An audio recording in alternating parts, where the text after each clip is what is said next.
The patients mentioned that as was the leader, so the others seemed to follow suit. So what was the principle that you instilled in Eyemed, especially with the staff and the rest of the doctors? So the first thing nowadays is like everybody uniformly says that there is a saying like doctors are not murderers. I think that's a saying which goes. Yes. A lot of people have been talking about it. There's been always a very poor show of doctors dealing with patients in movies. So it's been like as if the doctors have become villains. It's become like commercial people. Correct. So since its inception, we don't have any targets here. Even the doctor who comes and join, all my colleagues, I tell them first, see, there is no target for you. When a patient comes in, there's nothing that you should write a drop for them.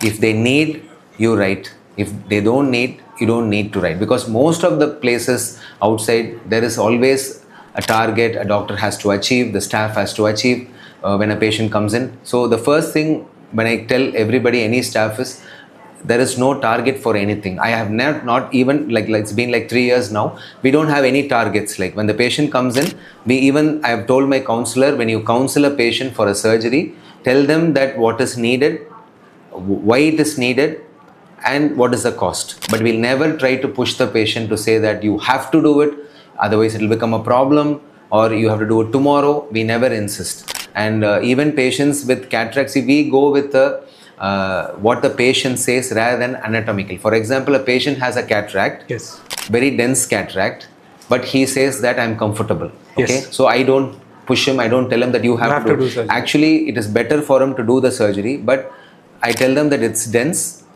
It will be difficult for us to do later, but it's better that you get it done. Then it's his choice. We do not scare him to tell him that you do it tomorrow. The same, a patient with very less cataract, but he may be his job will require that surgery. Yes. So that patient, we will take it. So it is not like something which is anatomical. Same even for keratoconus, when we discussed last time. Correct.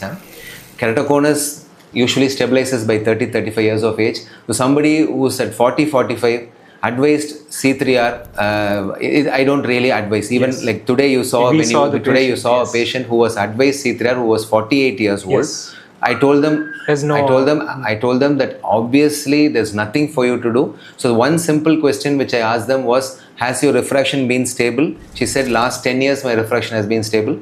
So why do you why do you need a surgery? So I put the question to the patient, make them realize, and they understand. So yes. As you asked, the concept here is, of course we need money, Sam, but that is not the only source here. And yes. For us, we want to do a scientific work.